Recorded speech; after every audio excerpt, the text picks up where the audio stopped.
Good morning students. आज का हमारा टॉपिक है ईंधन सेल, फ्यूल सेल। ठीक है, तो फ्यूल सेल क्या करता है? फ्यूल सेल रासायनिक ऊर्जा को सीधे विद्युत ऊर्जा में कन्वर्ट करता है। अब सेलों के साथ क्या होता है कि सेल तब तक ऊर्जा देगा जब तक कि उसके अंदर विद्युत अपघट्य की मात्रा होगी। ठीक है, लेकिन इस ईंधन सेल के अंदर हम विद्युत अपघट्य का लगातार प्रवाहित करते रहते हैं, तो ऊर्जा भी हमें यहाँ पे लगातार प्रवाहित होती रहती है। फ्यूल सेल, ईंधन सेल एक प्रकार का रेडॉक्स सेल है ना, जहां पे दहन किया जाता है प्राकृतिक पदार्थों का। ठीक है, और उसी का हमारे पास, और उन प्राकृतिक पदार्थों के दहन से, उनके कंबशन से एनर्जी गेन करते हैं अपन, है ना, उत्पन्न करते हैं। और उसी क्रम में हमारे पास एग्जाम्पल है यहाँ पर ऑक्सीजन हाइड्रोजन सेल, जो कि एक एग्जाम्पल है किसका? ईंधन सेल का। ठीक है, तो ऑक्सीजन हाइड्रोजन सेल क्या होता है, हम उसके बारे में थोड़ी सी यहाँ पे चर्चा कर लेते हैं। ये 3 पार्ट में बटा हुआ होता है। ठीक है, और इसमें 2 प्लेटिनम की सरंध्र, ग्रेफाइट के ऊपर प्लेटिनम का बुरादा छिड़कर 2 छड़ें बनाई जाती है, एक एनोड और दूसरी कैथोड। ठीक है, यहाँ पे क्या है कि शब्द थोड़े से मतलब दूरी के कारण क्या है साफ नहीं दिखते, तो आप थोड़ा सा जूम करके देखें इसको। ये एनोड और ये कैथोड, और विद्युत अपघट्य के रूप में कंसंट्रेट NaOH या KOH का विलयन मध्य में भरा हुआ होता है। एनोड पर लगातार हाइड्रोजन गैस प्रवाहित की जाती है और कैथोड पर लगातार ऑक्सीजन गैस प्रवाहित की जाती है। और ये दोनों गैसें जब इस प्लेटिनम इलेक्ट्रोड से छनकर अंदर पहुंचती है तो सेल रिएक्शन होती है, और देखते हैं एनोड पर क्या होता है और कैथोड पर क्या होता है। ठीक है बेटा, एनोड पर हाइड्रोजन गैस KOH या NaOH से विद्युत अपघट्य से हाइड्रोक्सिल आयन मिले हैं, उससे अभिक्रिया करके वाटर और जल 4 इलेक्ट्रॉन बनाती है। ठीक है, और कैथोड पर इलेक्ट्रॉन ग्रहण किए जाते हैं और यहाँ पे OH माइनस बनता है, और ये संपूर्ण सेल अभिक्रिया बहुत ईजी है। हाइड्रोजन ऑक्सीजन अभिक्रिया करके जल वाष्प बनाते हैं। ठीक है, और यहाँ लगातार हमें ऊर्जा मिलती रहती है। यह सेल 1.299 वोल्ट विभवांतर हमें देता रहता है रेगुलर। इस सेल का उपयोग अपोलो अंतरिक्ष यान कार्यक्रम के अंतर्गत किया गया है, और यहाँ पे जो पानी, जो वाष्प बनती है, उसको ठंडा करके पानी उपयोग में लेते हैं, प्योर वाटर। तो यहाँ पे जो यात्री जाते हैं उनको पानी की बोतल साथ लेके जाने की आवश्यकता नहीं है, और ये फ्यूचर के ईंधन है, भविष्य के ईंधन है, जिसके बारे में हम यहाँ पे चर्चा कर रहे हैं बेटा। ठीक है, तो एक बार देख लीजिए ईंधन सेल, फ्यूल सेल। ठीक है, और फ्यूल सेल के अंदर आपको हाइड्रोजन ऑक्सीजन सेल के बारे में बताया गया है। ठीक है, एक बार और देख लीजिए बेटा इसको। ईंधन सेल है जिसका एग्जांपल है ऑक्सीजन हाइड्रोजन सेल। ठीक है, अब हम यहाँ पे बात करेंगे आगे का जो टॉपिक है इस चैप्टर का लास्ट, वो है कोरोजन, संक्षारण। ठीक है, तो संक्षारण क्या होता है, कोरोजन क्या होता है, उसके बारे में बात कर लेते हैं थोड़ी सी। ठीक है, पहले सुन लीजिए संक्षारण में हेडिंग लगा लेता हूं।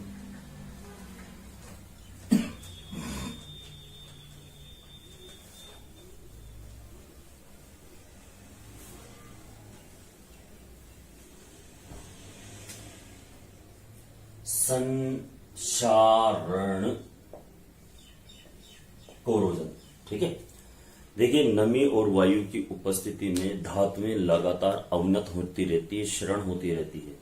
तो नमी, वायु या अशुद्धि की उपस्थिति में धातुओं का लगातार क्षरण होना, अवनत होना, नष्ट होना संक्षारण कहलाता है। ठीक है, अब कोई सी भी धातु, प्रत्येक धातु पर क्षरण जरूर होता है, भले वो ज्यादा हो या कम हो। तो यहाँ पे संक्षारण को हम 2 पार्ट में स्टडी करते हैं। पहला होता है शुष्क संक्षारण। ठीक है, ड्राई कोरोजन पहला है बेटा, शुष्क संक्षारण। ठीक है, शुष्क संक्षारण के अंदर क्या होता है कि वायु की अनुपस्थिति में, एब्सेंस ऑफ एयर, ठीक है, वायु की अनुपस्थिति में और वायुमंडलीय अशुद्धि या गैसों के कारण धातुओं का नमी की अनुपस्थिति में, ठीक है, एब्सेंस ऑफ मॉइस्चर, नमी की अनुपस्थिति में वायुमंडलीय गैसों द्वारा या हानिकारक गैसों द्वारा धातुओं का क्षरण होना। ठीक है, यह कहलाता है शुष्क संक्षारण। और दूसरा है मेरे पास नम संक्षारण, नम संक्षारण है ना, वेट कोरोजन। तो नमी, यहां मॉइस्चर आएगा, नमी व अशुद्धि की उपस्थिति में धातु का अवनत होना, जंग लगना, ठीक है, संक्षारण कहलाता है, या मैं कहूं नम संक्षारण कहलाता है। और ये भी एक रेडॉक्स अभिक्रिया है, इसमें ऊष्मा उत्सर्जित होती है, तो एक ऊष्मा क्षेपी प्रक्रम है। अब हम यहाँ पे बात करेंगे लोहे पर जंग लगने की प्रक्रिया, जो कि एक विद्युत रासायनिक अभिक्रिया के माध्यम से आपको समझाई जाएगी। समझना बच्चों, हमारे पास है लोहे पर जंग लगना या संक्षारण की क्रियाविधि, ठीक है। हेडिंग हम डाल देते हैं यहां पे, लोहे पर जंग लगना या संक्षारण की क्रियाविधि, ठीक है।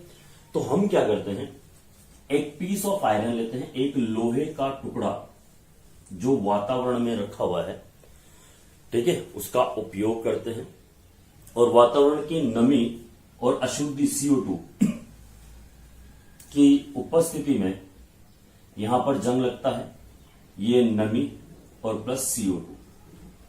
तो नमी और CO2 अभिक्रिया करके एक आयनिक परत का निर्माण करते हैं। नमी और CO2, ठीक है, मॉइस्चर और अशुद्धि, जैसे तो यहां पे CO2 अशुद्धता की परत बना लेती है ना, और नमी से अभिक्रिया करके एक आयनिक लेयर का निर्माण करती है लोहे के ऊपर। लोहे का एक पार्ट तो काम करता है एनोड का और दूसरा सिरा कार्य करता है बेटा कैथोड का। तो क्या हम यहाँ पे एक सूक्ष्म वैद्युत रासायनिक सेल की कल्पना कर सकते हैं कि लोहे का एक पार्ट एनोड का कार्य करेगा, दूसरा पार्ट कैथोड का कार्य करेगा, और ये नमी और CO2 दोनों अशुद्धि के रूप में उपस्थित होती है, जो कि वैद्युत अपघट्य का कार्य करती है। अतः हम यहाँ एक सूक्ष्म सेल की कल्पना कर सकते हैं या बात कर सकते हैं। आइए बात समझ बेटा, तो दोनों चीजें ये आपके सामने है जो यहाँ आपको समझ में आ रही है, ठीक है। अब यहाँ पे हम इसकी सेल अभिक्रियाओं की बात करेंगे, ये कि किस तरह से सेल अभिक्रिया यहाँ पे होती है, ठीक है। तो सेल अभिक्रियाओं की मैं यहाँ पे एक बार आपसे बात कर लेता हूं, ठीक है। तो सेल अभिक्रिया में देखिए, आयरन जो कि लोहे का शुद्ध टुकड़ा है, ये Fe इलेक्ट्रॉन त्यागता है Fe+2, ओके। और आपको पता है ये अभिक्रिया हमेशा ही एनोड पर होनी है बेटा, एनोड पर, और क्या होगा, ऑक्सीकरण। एनोड पर क्या हो गया यहाँ पे बेटा, ऑक्सीकरण हो गया हमारे पास, ठीक है। तो एनोड पर ऑक्सीकरण होगा, ठीक है, ये आप देख रहे हो। अब देखो एट कैथोड, कैथोड पर क्या होगा, कैथोड, एट कैथोड, कैथोड की हम बात कर लेते हैं। कैथोड पर ये 4H+, अब ये H+ कहां से है बेटा, देखो ये रहा आयनिक लेयर के कारण, ठीक है। 4H+, ठीक है, plus O2 plus 4 electron form 2H2, ठीक है, फॉर्म 2H2। और अगर संपूर्ण सेल अभिक्रिया की मैं यहां पर बात करूं, तो संपूर्ण सेल अभिक्रिया के अंदर क्या होता है, देखिए, total overall cell reaction 2Fe plus O2 plus 4H+ form, आपको ये फॉर्म करेंगे 2Fe+2 प्लस H2, 2H2, ठीक है, ऑल सेल रिएक्शन ये है। तो ये टोटल जो है हमारे पास सेल है, मैं वापस से इसको समझा देता हूं। लोहे पर जंग लगने की क्रियाविधि, हम पीस ऑफ आयरन लेते हैं जो कि वातावरण में रखा हुआ है, यहाँ पर उससे जो आयरन है वो नमी और CO2 से अभिक्रिया करके अपने ऊपर एक आयनिक परत का निर्माण करता है, जहां पर मॉइस्चर बनने पर H+ आयनों की संख्या, या मैं कहूं आयनिक प्रकृति, बढ़ती है। लोहे का एक सिरा कार्य करता है बेटा एनोड का, दूसरा सिरा कार्य करता है कैथोड का, और नमी और CO2 वैद्युत अपघट्य का कार्य करती है। अतः हम यहाँ पे एक सूक्ष्म सेल का निर्माण कर सकते हैं या कल्पना कर सकते हैं, ठीक है। तो एनोड पर क्या होता है, आयरन इलेक्ट्रॉन लूज करता है एक भाग, ये जो आयरन है ये Fe इलेक्ट्रॉन लूज करके Fe+2 बनाएगा, और ये त्यागे गए इलेक्ट्रॉन लोहे के दूसरे भाग जो कैथोड का कार्य कर रहा है, वहां नमी ऑक्सीजन से अभिक्रिया करके नमी की मात्रा को और बढ़ा देता है। तो ये अभिक्रिया और इजी वे में और फास्ट हो जाती है, ठीक है। संपूर्ण सेल अभिक्रिया की मैं बात करूं तो Fe+2 आयरन Fe+2 में कन्वर्ट हो जाता है, चेंज हो जाता है, ठीक है, ओके। और ये जो है ये नमी से अभिक्रिया करके, ये Fe+2 नमी से अभिक्रिया करके, यहां दिख रहा है बेटा आपको, है ना, ये Fe+2 नमी से अभिक्रिया करके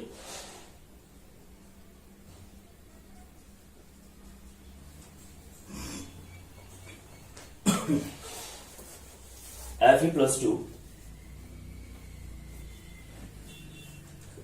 for Fe+2 plus react of oxygen and water and form Fe2O3 plus 8H+N। तो ये फेरस कन्वर्ट इनटू फेरिक, ठीक है, और ये फेरिक नमी से रिएक्ट करता है। ये ferric Fe2O3 react with water और अभिक्रिया करके लाल भूरा पाउडर बनाता है, जिसे हम जंग बोलते हैं, लोहे पर जंग लगने की प्रक्रिया, ठीक है। यह है संक्षारण, जिसको मैंने अभी आपको समझाया। मैं एक बार फिर रिपीट करता हूं और इंपॉर्टेंट है, ये चीज आपको समझ में आनी चाहिए बच्चों, ठीक है। तो मैं यहाँ पे बता देता हूँ आपको। एक आयरन का पीस ले लिया हमने, नमी और वातावरण की CO2 अभिक्रिया करके एक आयनिक परत का निर्माण करती है, जो वैद्युत अपघट्य का कार्य करती है। लोहे का एक भाग एनोड, दूसरा भाग कैथोड का कार्य करता है। तो एक सूक्ष्म वैद्युत रासायनिक सेल की कल्पना कर सकते हैं। एनोड पर आयरन इलेक्ट्रॉन लूज करेगा, जो इलेक्ट्रॉन लूज हुए हैं वो या कैथोड पर गेन किए जाएंगे। नमी की मात्रा यहाँ बढ़ेगी। संपूर्ण अभिक्रिया में आयरन से Fe+2 आयन बन रहे हैं। Fe+2 आयन जो है ये ऑक्सीजन से अभिक्रिया करके फेरिक में चेंज हो जाता है। ये है फेरिक ऑक्साइड, ठीक है। और फेरिक ऑक्साइड नमी से अभिक्रिया करके लाल भूरे पाउडर का निर्माण करता है, जिसे हम जंग का नाम देते हैं, ठीक है। अब इसके बाद हमारे पास है लास्ट संक्षारण से बचाव या लोहे पर जंग लगने से बचाव, ठीक है बेटा।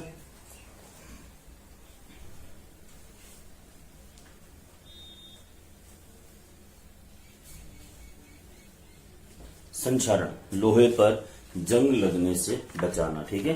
तो संक्षारण से हम किस तरह से बच सकते हैं, उसके बारे में हम यहाँ पे थोड़ी सी चर्चा करेंगे, बात करेंगे बेटा, ठीक है। चलो भाई, method of prevention of corrosion, ठीक है। तो पहला है बैरियर प्रोटेक्शन, ठीक है, मतलब प्रतिरोध सुरक्षा। हम लोहे के ऊपर विशेष प्रकार के रेडॉक्स पदार्थों का, ऑयल का, ग्रीस का पेंट करके, कोटेड करके हम उसे नमी से बचा सकते हैं, ठीक है। तो ये पहला पॉइंट है आपका यहाँ पे, प्रोटेक्शन, रोकथाम, ठीक है। दूसरा है बेटा मेरे पास सैक्रिफिशियल प्रोटेक्शन। ये सबसे अच्छा लगता है मुझे। बलिदानी सुरक्षा बोलते हैं इसको इंग्लिश में, इसको बोलते हैं बेटा बलिदानी सुरक्षा, ठीक है। तो ये बलिदानी सुरक्षा होती क्या है, देखो बेटा, आपको पता है कि ये भूमिगत पाइपलाइन में टैंक, होज वगैरह, ये सब मॉइस्चर में, नमी में रहते हैं। तो ये इनके ऊपर अगर हम कुछ ऐसा कुछ प्रोटेक्शन यूज में नहीं ले, तो ये 1-2 साल में सारे पाइप क्या खत्म हो जाएंगे, गल जाएंगे, नष्ट हो जाएंगे। लेकिन इनको बचाने के लिए क्या कुछ करना चाहिए, उसके बारे में हम यहाँ पे बात करने वाले, ठीक है। तो सुनिए, बलिदानी सुरक्षा होती क्या है। लोहे को बचाने के लिए, हम बेसिकली लोहे की ही, आयरन की बात कर रहे हैं। लोहे को बचाने के लिए उसके ऊपर उच्च विद्युत ऋणात्मक या इलेक्ट्रोकेमिकल सीरीज में ऊपर आने वाली धातु का लेप करते हैं। तो क्या होगा बेटा, जिस धातु का लेप है पहले वो इलेक्ट्रॉन लूज करेगा, मतलब पहले वो गलेगा, और फिर अंदर जो मेटल है, अंदर जो धातु आयरन, उसका नंबर आएगा, ठीक है। तो बलिदानी सुरक्षा के लिए कि लोहे को जंग लगने से बचाने के लिए उसके ऊपर अधिक इलेक्ट्रोड विद्युती धातु का या अधिक ऋणात्मक इलेक्ट्रोड वियोग वाली धातु की परत चढ़ाई जाती है, ठीक है। तो पहले वह धातु इलेक्ट्रॉन लूज करती है, इलेक्ट्रॉनों का उत्सर्जन करती है, तत्पश्चात दूसरी धातु अपना कार्य करेगी, मतलब फिर उसका नंबर आएगा। तो बलिदानी सुरक्षा आपको समझ आ गई। तीसरा, कैथोड सुरक्षा। कैथोड सुरक्षा होती क्या है बेटा, ठीक है।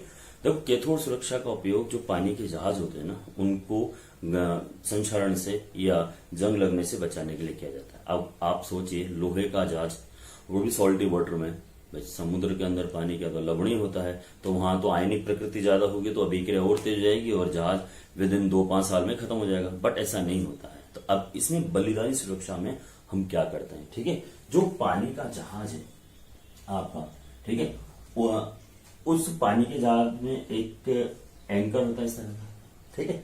तो हम यहां पर एंकर को, ठीक है, एंकर को बना देते हैं एनोड, जहाज कार्य करता है कैथोड का और पूरा समुद्र कार्य करता है वैद्युत अपघट्य का। तो हम इस तरह से, अब देखो क्या होगा, जहाज पिघलेगा नहीं, उस पर इलेक्ट्रॉनों का निक्षेपण होगा, जमा होंगे। आई बात समझ में? तो यहाँ पर ये कैथोड सुरक्षा पानी के जहाजों को, है ना, पानी के जो शिप हैं उनको हम बचाने के लिए करते हैं। ठीक है बेटा।